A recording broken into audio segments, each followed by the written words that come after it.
Good morning everyone, and thank you for joining us. My name is Callum and I'm joining you from Expo North. I'd like to welcome everyone to today's session, AI for Rural Museums, Getting Ahead of the Game, where we will be joined by Nicola Henderson from Expo North, who's going to introduce today's panel. Nicola, over to you. Thanks, Callum. Good morning, everybody. I'm Nicola Henderson. I'm the Heritage Specialist at Expo North. Expo North Heritage is a new strand that was launched just before the pandemic last year that looks to work with museums and heritage organisations across the Highlands, helping them to innovate for a more sustainable future.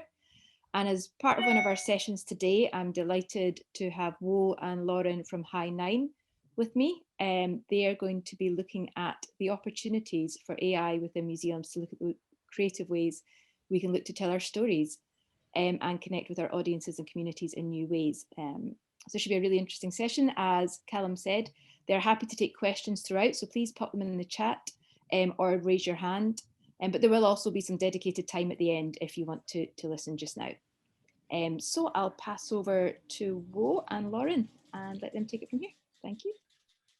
Hi, thanks for that. So my name's Wo. I run an AI company down in Cornwall, 6 miles from Land's End, so I know what it's like to be remote.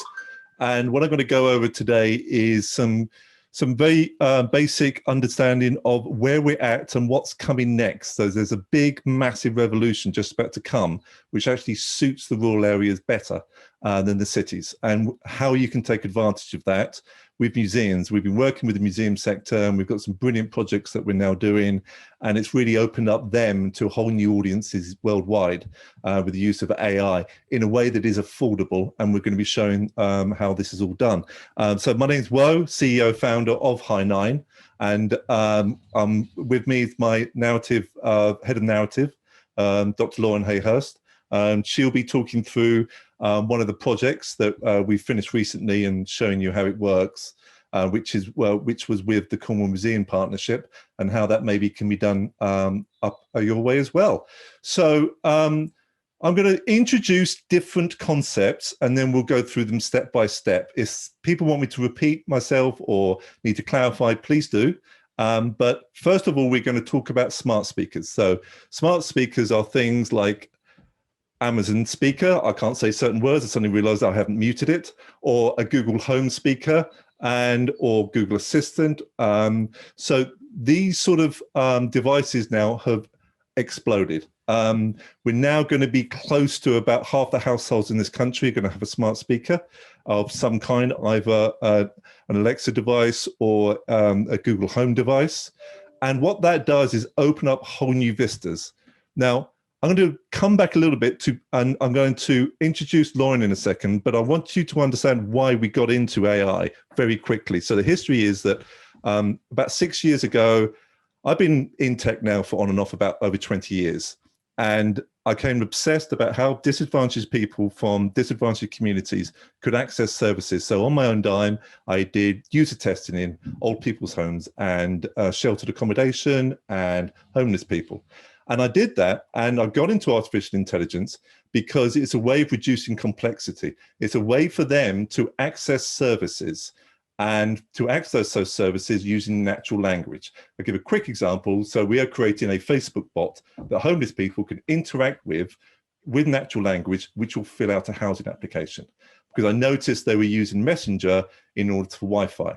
Now, so we got into artificial intelligence, and I'm going to show the different kinds. And we got into natural language and the use of voice because there is no barriers. A 6-year-old and 83-year-old can use it. And what we also do very specially is we do an emotional exchange. It's not just a dry conversation. And Lauren will be going over this in a second. And that we actually want people to care. And there is a line I always give, is that we had an Amazon speaker with an 83-year-old woman and took it out and put in a Google Home, which is more advanced, and we were trying things out. And she said, I miss her. And she said, I miss Alexa. I emotionally miss. Now, I've never created anything that... Sorry, I'm not sure. There she is. I've never created anything that people miss emotionally. In the first year of Amazon starting with their smart speakers, they had 10,000 marriage proposals and 100,000 I love yous. People really connect in a very different way to smart speakers. And so this project we've just done is a really big project working with museums in a very different way. And Lauren will go over it emotionally. And that's really vital. So I'm going to hand you over to Lauren, and Lauren's going to go over this project and then hand back to me. And then I'm going to introduce core concepts of what AI is and the other different ways that it can be used and the projects we're doing in museums. Okay, Lauren? Yeah, brilliant. Thanks, Bo. So I'm Lauren. I'm head of narrative design at Hi9. I came from a slightly different pathway than you might expect. So I finished my PhD in 2018, and that was in creative writing. My PhD was primarily focused on the ethics of representation for fiction writers. So I was concerned with identity, bias, interpretation and representation, that sort of thing. So very conscious of how things are put across and how they're understood. I was using a lot of anthropological methods, working with vulnerable people. I did some fieldwork in Bangladesh for 2 months as well. So it really was, it really was a sort of massive project. And I'm bringing all of that into my role at Hi9. So I did initially start going into academia. I had a lectureship, but decided to have a career change during lockdown, and got snapped up by Woe. My interest in interactive narrative comes from games writing as well. So trying to bring all of these skills into writing immersive narratives for AIs, it's been challenging. It's been a lot of fun, and I'm really proud of our first product that we've created. It's recently just gone live, and we've started to get some really good feedback in the past few days as well. So that's incredibly rewarding. The thing that I'm most interested in, like Wei just said, is the emotional exchange. So story design, anyone that's read a good novel, you know that you become emotionally invested quite quickly. And that is the same process that I'm using for designing the narratives of our projects. No matter what it is, it's all about emotional exchange. It's how we learn about the world, and it's how we learn about each other and other people, is through stories. So when it came to Cornish tales, we started this project with we didn't know where it was going to go. No one had ever done anything like this before.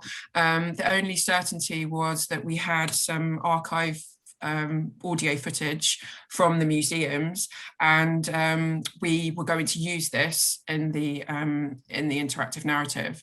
So the audio footage itself provided the anchor, and we spent a long time going through it, curating it, listening over and over. I applied some emotion mapping techniques. So one of my specialities in creative writing is teaching something called psychogeography, which basically just means looking at a physical space in terms of your emotional and psychological connection to it.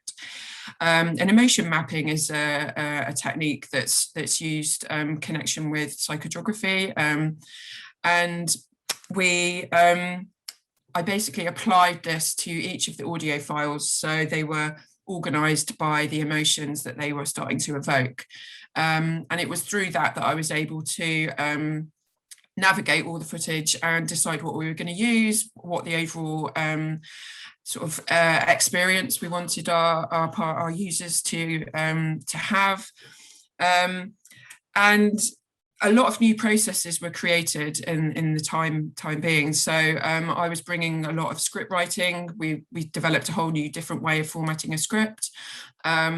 We've created new design processes. So I don't know if you've heard about like this idea of a phone tree. So if you're navigating something, it's just yes and no, and it's very sort of narrowly channeled. But with this, we wanted people to have that experience of walking around and almost being on holiday and having that freedom to choose where you wanted to go and who you wanted to talk to. So we had created a new design process called bubble design, which is this idea: you've got all your experiences in little bubbles and you can move freely between them rather than being channeled in one direction. The idea for the setting for Cornish Tales, because we were dealing with audio footage from 3 different museums, and that the footage was across various timescales from the last few decades, we needed a setting that was going to incorporate this. So we basically had a time travel kind of element, and the idea was that this was a place called Memory Lane, and all of these special memories were being looked after in this sort of fancy kind of experience. And the idea that it was that we had memory miners, and they were in charge of these memories. And so in the experience, you go to a Cornish tavern, and you get to talk to the memory miners, and they bring some memories for you to listen to. And so these are some of the memories from each of the museums.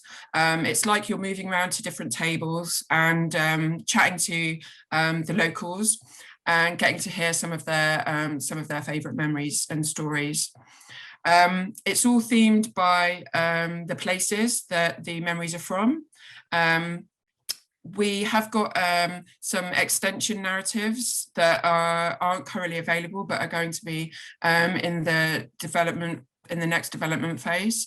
So this is going to be a scenic tour to St Ives and a adventure tour to Redruth and Porthcurno. So that's it's going to be even more audio and kind of more places that you can visit and explore. The additional research that we had to do was quite extensive. So beyond the footage that we got from the museums, the settings that I created needed to be accurate and immersive. So there's a lot of recreation of the locations and the smells and the sounds, using sound effects as well. So it's really sort of, it's like a mini Cornwall in your smart speaker, basically.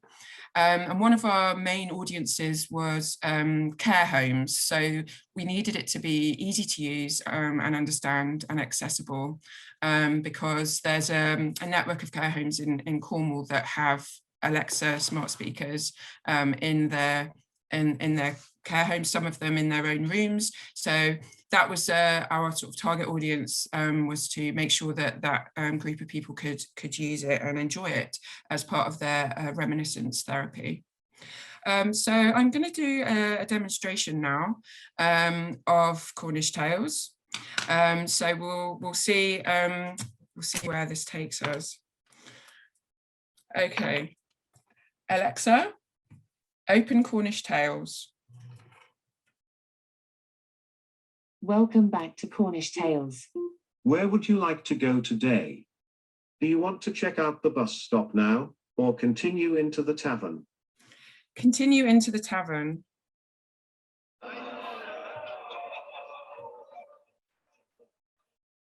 There you are. I've been looking for you everywhere. I got a round in already. Here's your drink. There's so many people I want to introduce you to. Shall we see who's around? Or check out the song list? Let's see who's around. You follow your friend through a low-ceilinged room and notice the walls are made up of beer coasters, hundreds of brands and different colours. You squeeze past some busy tables and walk towards a large gathering where laughter rumbles towards you. There are 2 red velvet stools free, so you take a seat. These guys have worked together as memory miners for ages. Redruth Brewery really brought them together because it was such an important part of local history. The brewery was founded in 1792 and stood on the same site in the centre of town for 200 years. Listen, they've brought some of their favourite memories to share. Well, we used to, because of the nature of the trade, we would often get invited to the Chiefs Mess, and we'd have an annual cricket match, an annual football match, and stupid things like sausage eating competitions, etc., etc. And of course, anybody from the brewery could go, including the wives. And then the Brewery Social Club organised an annual function in the Green Bank, mostly in Falmouth. Alexa, Only one. check out the song list. Here is a list of songs you can listen to. You can hear the list of songs and request to hear a song to sing along to at any time. Songs we have today are Cadgwith, Egglesale, Old Grey Duck, Sweet Nightingale, Trelawney, White Rose. Trelawney. Welcome back to Cornish Tales. Where would you like to go today? Alexa, stop. Thank you for using Cornish Tales. We hope you enjoyed this experience. Please join us again soon. So I think my slight hesitation saying Trelawney made her think that I wanted to exit. So have we got time to redo that and play a song, or not? No, it's okay. I mean, yeah. So always with tech demos, they never go well. We've got loads of people using it and they really enjoy it. But so the whole key point about it is that you can do sing-alongs, you can have, there's a whole narrative story, so you can start off with the tavern and go to the bus stop.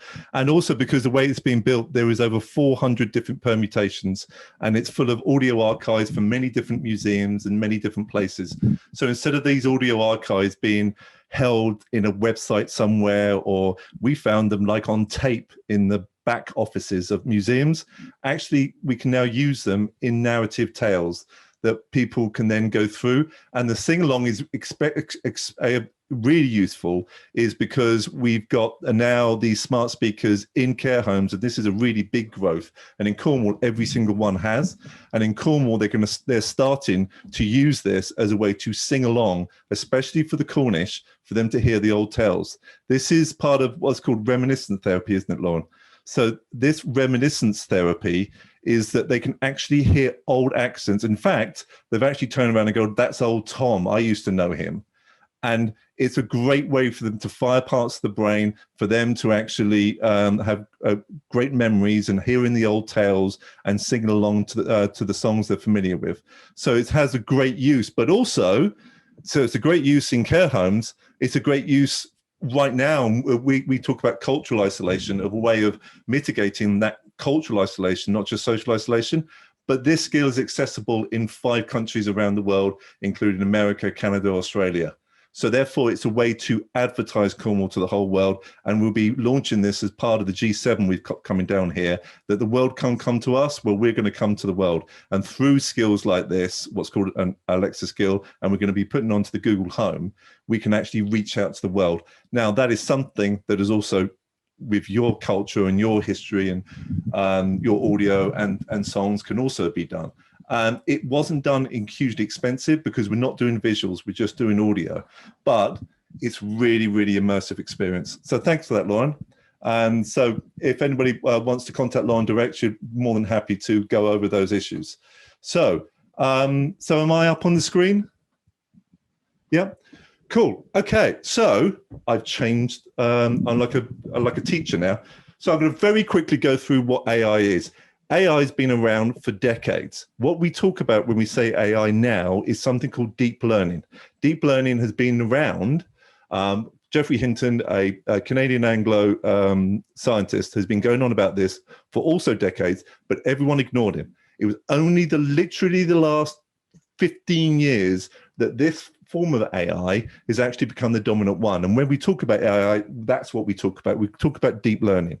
Now, deep learning is, you mostly heard these terms, like neural network. They're sort of quite similar to how a brain works, and it learns. And the way and the reason why the AI has become so big is that the fact that we can use huge amounts of data. So we've got these big cloud services with massive amounts of data and very fast processes. That's how neural networks finally came to fruition. And AI basically operates like a puppy. This is my little picture of a puppy, and you have to train it. Now, what I'm going to do is only as good as the data it gets. That's all it is. So I'm going to share my screen, and I'm going to show, this is completely free. And this is called Teachable Machine from Google. So it works actually in the browser, okay?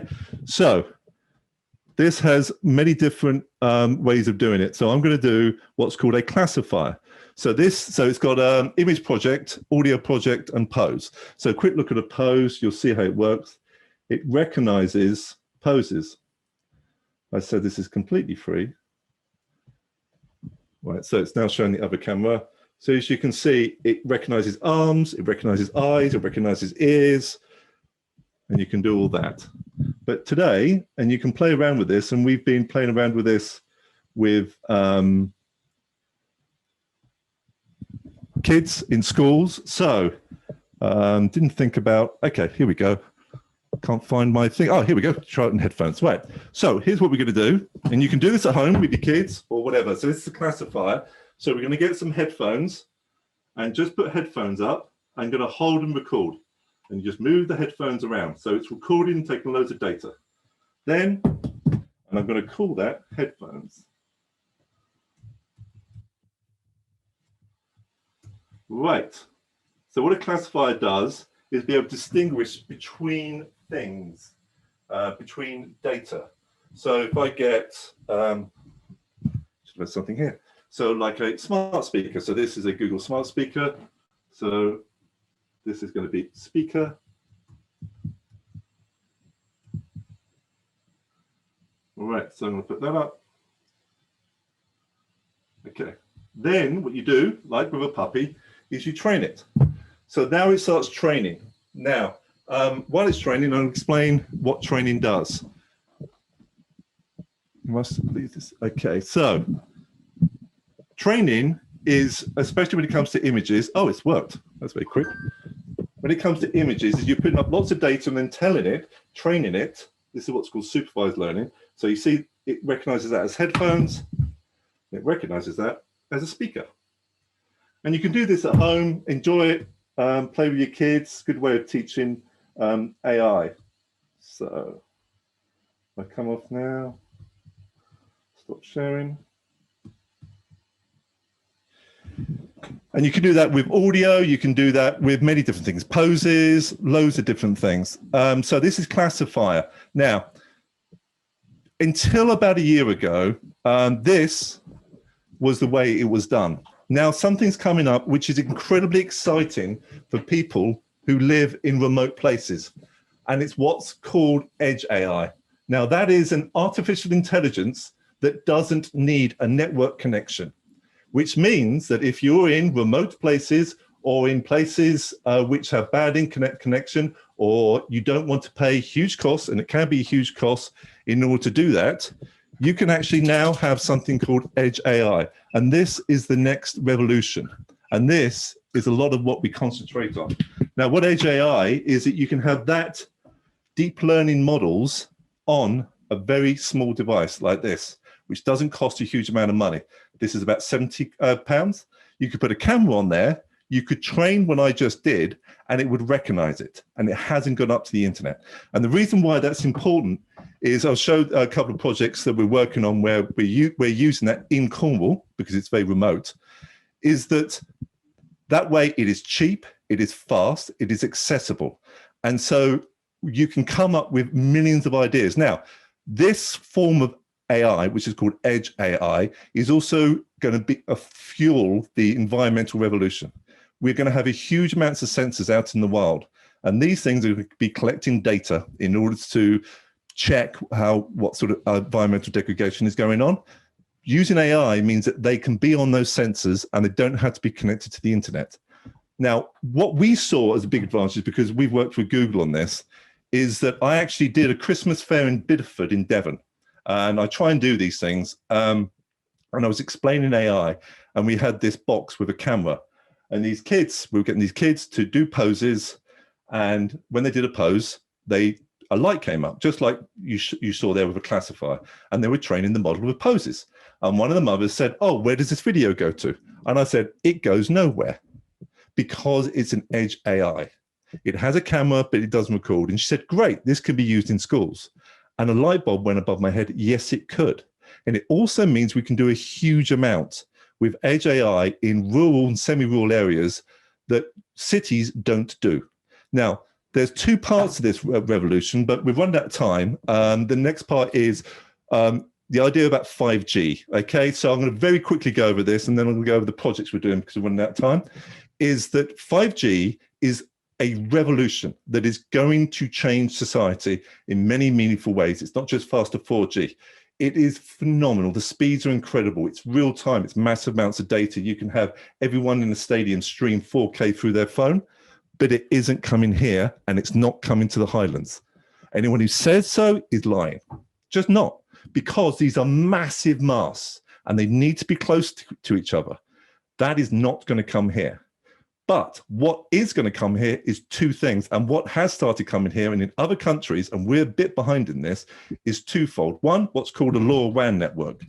Now, a LoRaWAN network, and we've run one down here, and you've got one in Scotland, you must have heard. So you've got 5G, which is very, very short wavelength, and then you've got LoRaWAN, which is down the bottom of what's called the radio waves, right? And it is free. And it uses small amounts of data, tiny amounts of data, not in real time. That means you can use artificial intelligence on the edge to like recognize things, play things, talk to it, all those sort of things. Then use a LoRaWAN network to send that information back, because you're only sending a tiny amount of information back. This is going to revolutionize rural and semi-rural. Now, I've sort of rushed through that, but I'm going to give an example of exactly what. So another project we're doing with a museum. Lauren, so you got literally about 2 or 3 minutes on this. So Lauren's now going to explain the turtle project. 2 or 3 minutes? Oh my gosh. Okay, so it's working with St Agnes Museum in Cornwall, and they've got a leatherback turtle in their museum. And the exhibit is going to be a migration story from Trinidad to UK waters, which the turtle actually made that migration.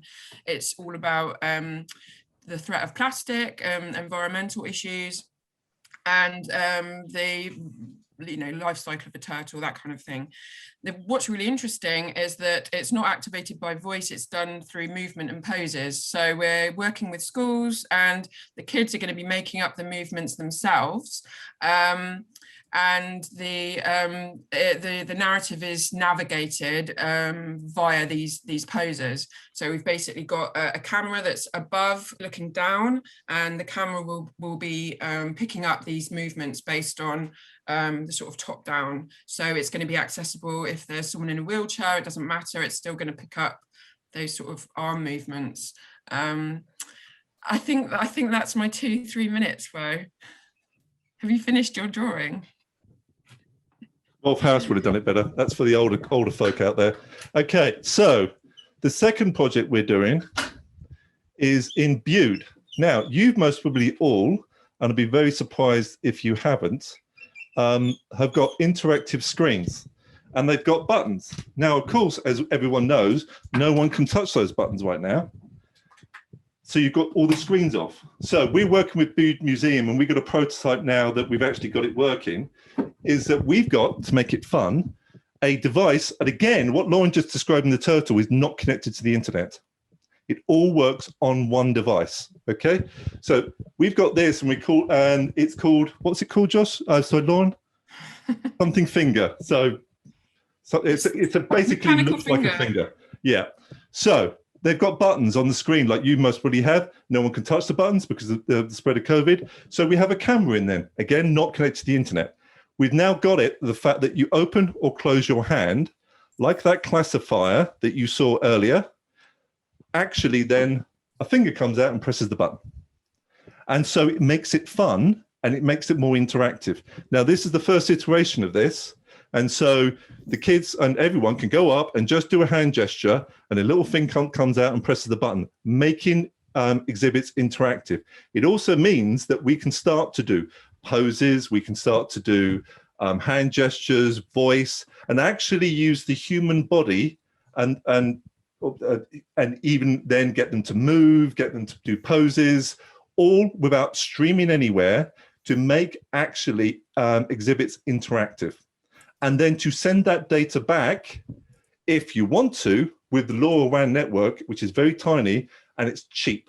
And so therefore you'll be able to see what is going on, but you don't have to. And these devices are going to be put in all over.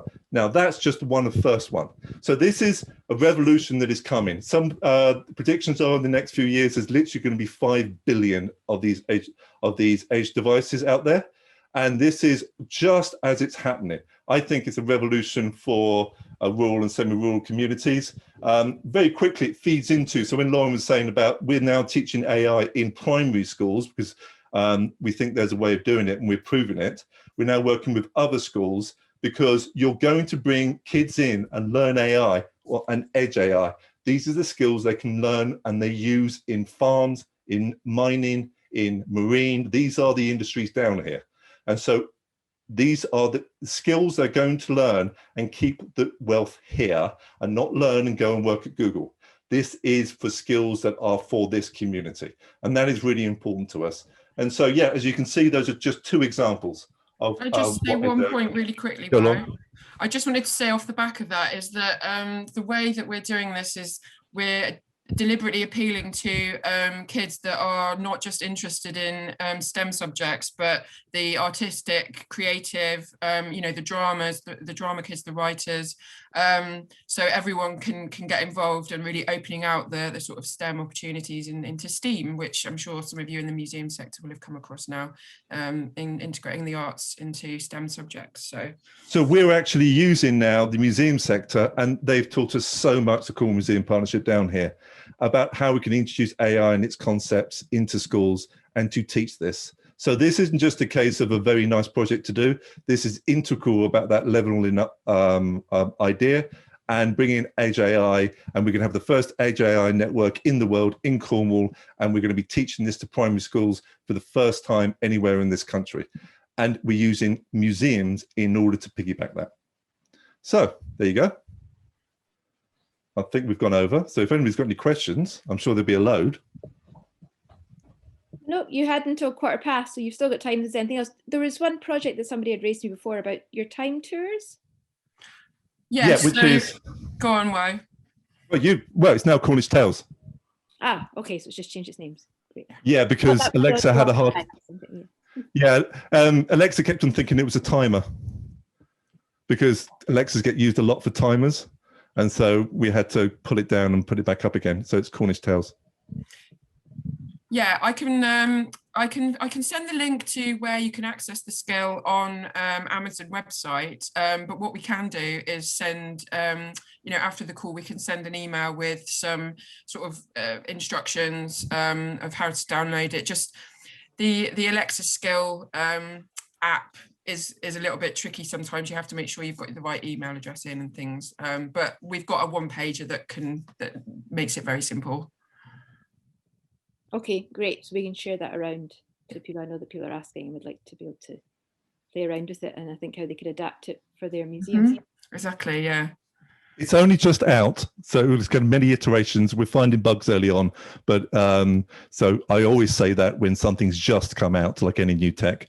But yeah, it should be working fine, but you're going to find a little few bugs, but they're all being ironed out over the next couple of weeks. As Lauren just shown one that I've written down. Mark, yeah, don't say do you need to think about that, sort of just human pauses and little... Yeah. You don't know what people do until they start using it. You have no idea. You just guess. And then you start to see what people say and you go, oh God, I have no idea. It's like anything I've ever built over many decades, websites, apps, is that when people start using it, you just go, I did not think they would do that. And so this is the phase we're going through right now. Does it keep learning, or do you have to go in and then update as you respond to it? It keeps learning and it gets better and better, but there's things we still have to go in, and like the puppy, we've got to train it. And that's really, so now we've got a bit more time. I can add on a couple of things on that, is that when it comes to AI, there's one, biases, so ethics. So ethics is a big thing we have to go through. Be careful. We go through, I've got an internal checklist I go through, and something we had to be concerned about with the turtle. So the turtle is a camera above with kids below, and the kids are doing actions and everything else. And we've got a school. We've got a school from Cornwall. That school from Cornwall just has white children. So just be careful of that when you are doing these models like this, you have to think of AI ethics and biases, because you could have a situation of a child of a different ethnic group coming in and then doing something and not working for that child. So you just have to be aware of those biases. That's something we do. And, in our industry, we can talk for hours about it, but it's just something we internally check, and it's something you should also. So like the hand one, we're doing the hand gestures. That's from a library of different ethnic groups as well. So we know it does work for different ethnic groups, and we'll test it before it goes live with people from different ethnic groups. So just be aware of that.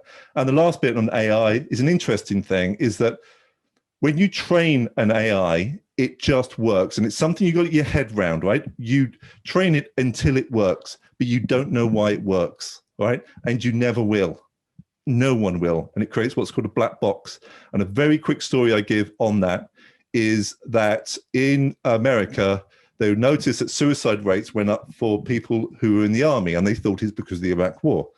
And they checked, and it's like, no, actually the suicide rates were going up with people who didn't go to the Iraq War or in the accounts department of the army. And it confused them. And MIT professor started to look into this, and they started to go, right, is it because the suicide rates in the American army and in armies in general are lower than the average, because they are pre-checked, they're healthy, they're disciplined, they have mental health checks. So usually it's lower, and it became higher than the national average. And so they started to look at many different reasons, what you would normally do. So because they've got huge data sets in the American army, what time they get up, where they are, so all those sort of data sets. Are they going back with families who aren't there? Is it the fact that their partners have left them? Is there other issues? Went through it, still no correlation.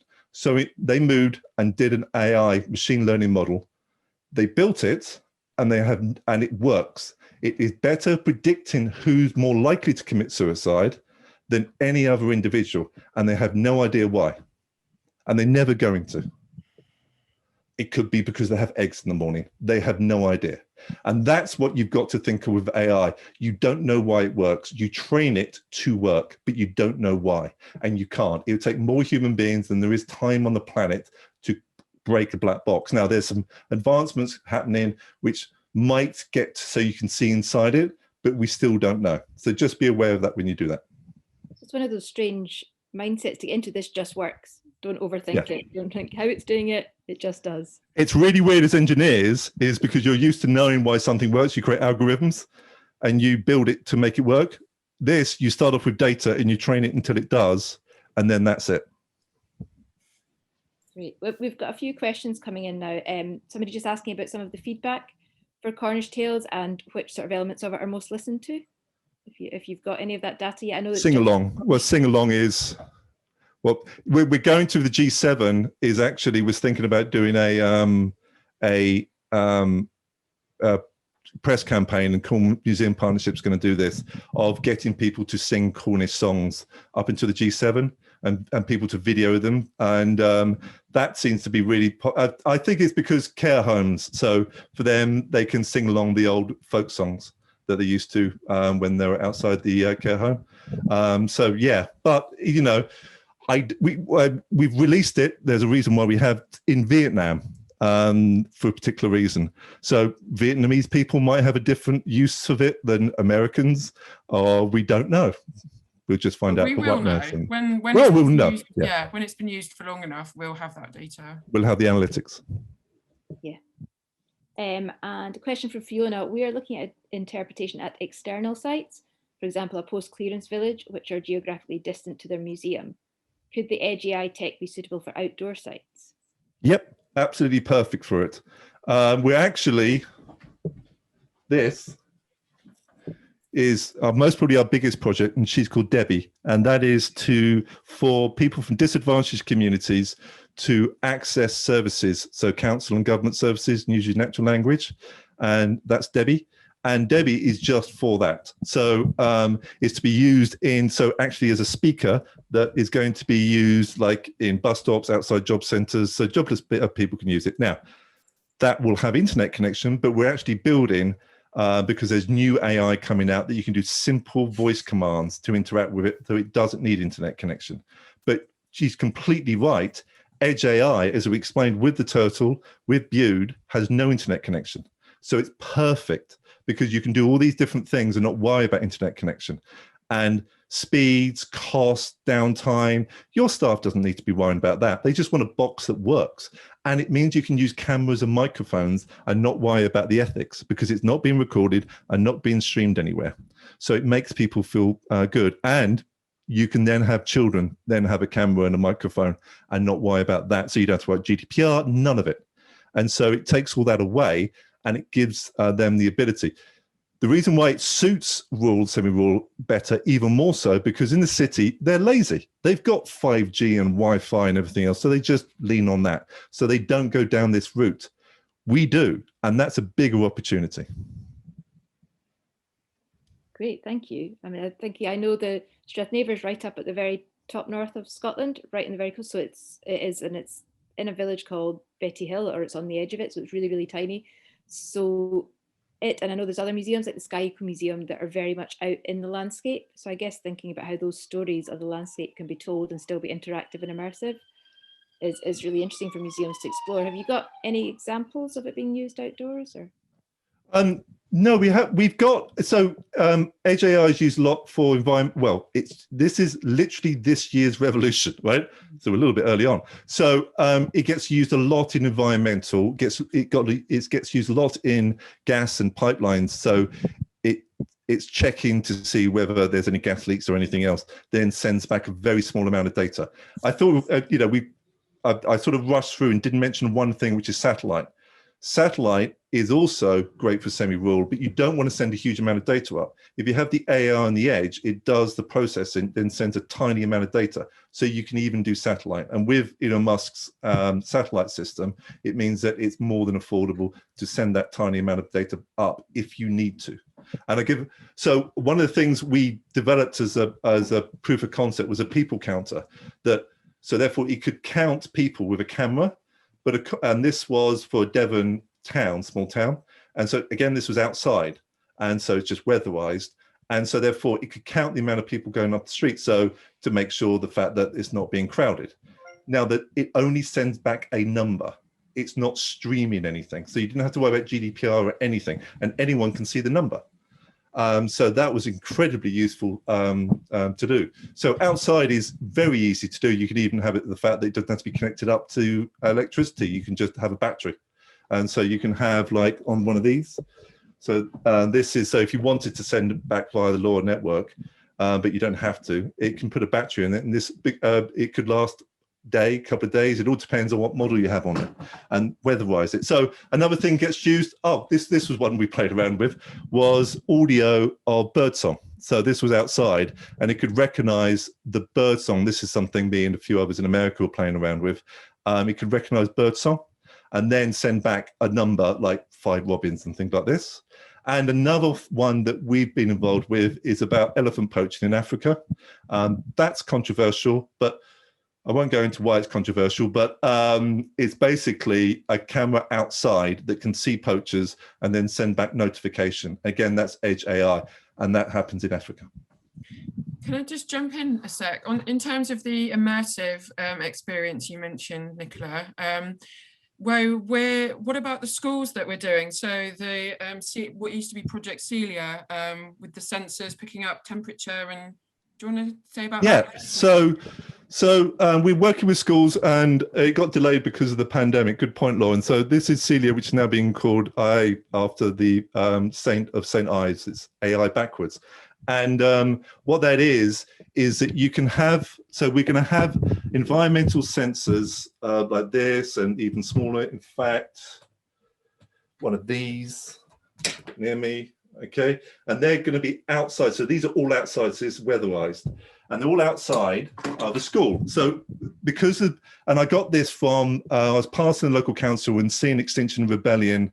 Hold it, my camera just went off, coming back. So I saw the Extinction Rebellion protests, and I went, okay, what can they do? Let's give them something tangible. So we're going to, and we are started actually, you can put these LoRa. This is what's called a LoRa gateway. So this sends that tiny amount of information back to the internet, but you have the sensors, I'm going to run out of hands here, like this, right? Send the data back. So we're going to create a digital twin of the environment around the school. anywhere from recognizing hedgehogs, birdsong, moisture levels, all these different things. Now, these are the kind of things which are created for farms and outside agriculture and mining and things like this. But we're doing it around a school.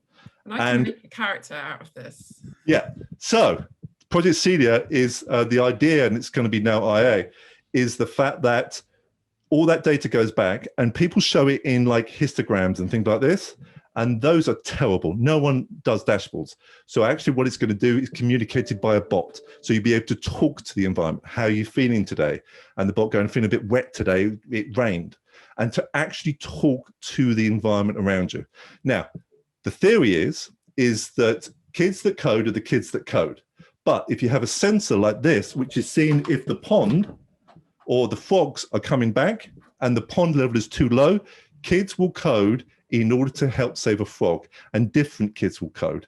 And that means you can bring in the maths and the geography and the environmental, and the kids can actually then create an environmental twin of that environment and then start to understand, is it degrading or is it increasing in its diversity, and talk to it, which means we can bring the English kids, the creative English kids, and also the drama kids in order to create a voice, and the school will have a voice, and that will be interacted with.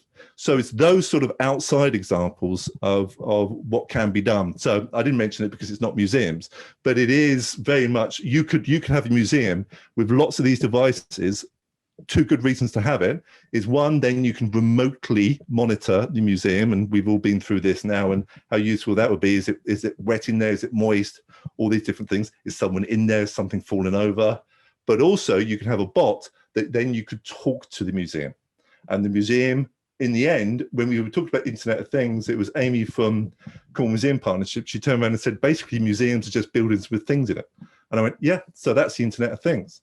So there's loads of things that using this sort of technology you can play around with, which is really cost effective. These things are not incredibly expensive. This was £20.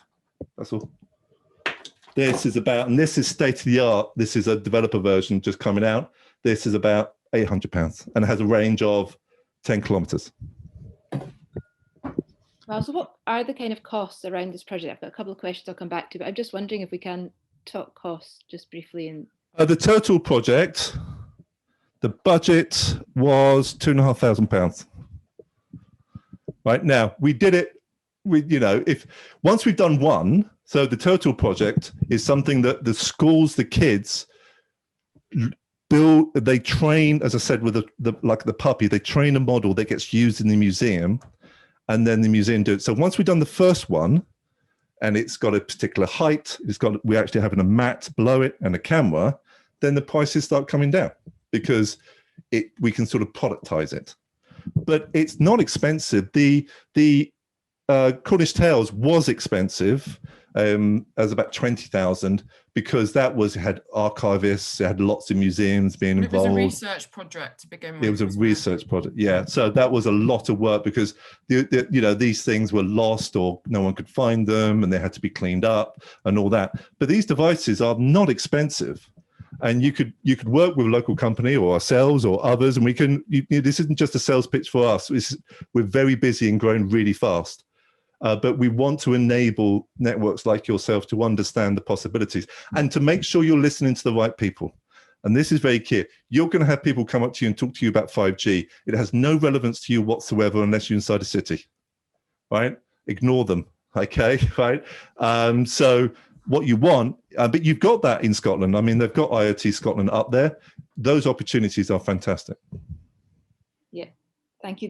I'm going to briefly share, there's a project years ago I had in one of the galleries I was working in where it was an installation called Unravel, and it was a musical installation, and it responded to the environment, to the time of day, to the mood. So you would go in and say, hello, how are you today? And he would tell you a story. Sometimes you'd be feeling quite down and the music would play as well, or it might be late at night, which always interests me because we had in a big gathering of older people once very late at night, but the stories could get to be quite dark as well as it got on, and the music would be louder and more raucous, and it was great fun to interact with, but a different way to tell stories.